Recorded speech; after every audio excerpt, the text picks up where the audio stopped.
The story of the worst year to be alive on Earth. Imagine waking up one morning and discovering that the sun has almost disappeared. The sky is dark. The temperature is falling. Crops are dying.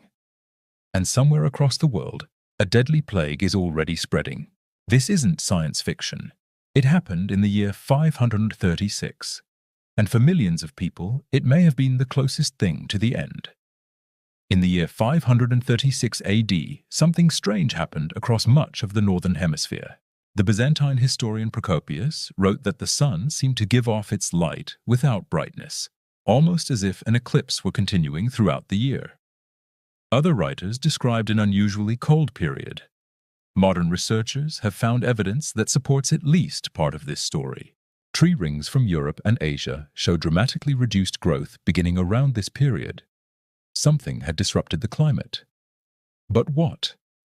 Scientists now believe that a massive volcanic eruption was probably responsible.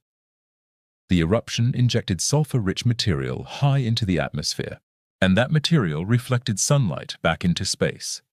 The result? A natural global dimmer switch. Temperatures dropped dramatically across the northern hemisphere. Summer became colder. Growing seasons became shorter.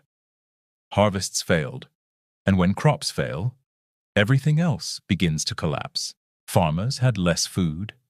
Animals had less to eat. Food prices rose. Communities suddenly faced a terrifying problem. There simply wasn't enough food. And this was only the beginning. The people living through this disaster had no idea what was happening. They didn't know about volcanoes or stratospheric aerosols. They couldn't look at a satellite image. All they could see was a world that seemed to be changing around them. Imagine being alive in 536, for weeks, then months. The sunlight looks strangely weak. The weather behaves unpredictably. Temperatures fall. There is no weather forecast, no scientific explanation, no emergency food network. Your entire survival depends on what grows nearby. For modern people, a bad summer is an inconvenience.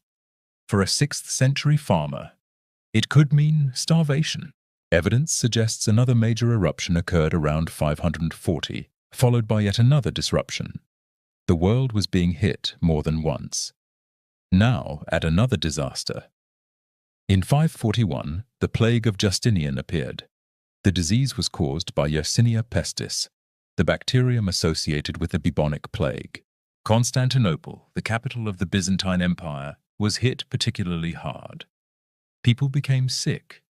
Fever, swelling, weakness, death. Now imagine the combination. A damaged food supply, a colder climate, economic instability, and a deadly epidemic moving through densely populated cities. The Byzantine Empire was one of the most powerful states. Emperor Justinian I was attempting to restore Roman territories. His armies had achieved victories, but maintaining a vast military machine required food, money, workers, and functioning cities. Disease changed that equation. The plague killed people who worked in agriculture. It affected soldiers. It disrupted trade. It reduced tax revenues. The 6th century was already complicated. The environmental shocks and epidemic disease made everything harder. But 536 didn't destroy civilization. People survived. Communities adapted. Governments continued to function. Trade continued. And humanity moved forward. So was 536 actually the worst year in human history? That's where things get complicated. We can't measure human suffering with a stopwatch.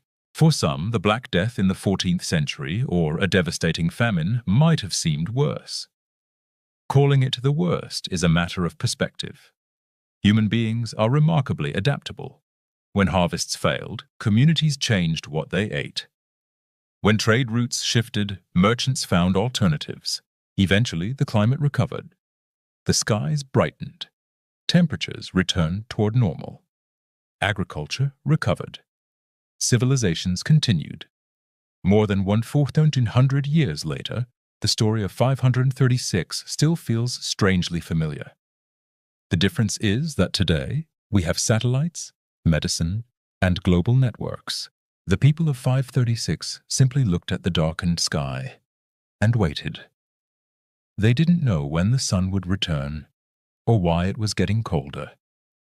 Maybe the most frightening part wasn't that the world ended.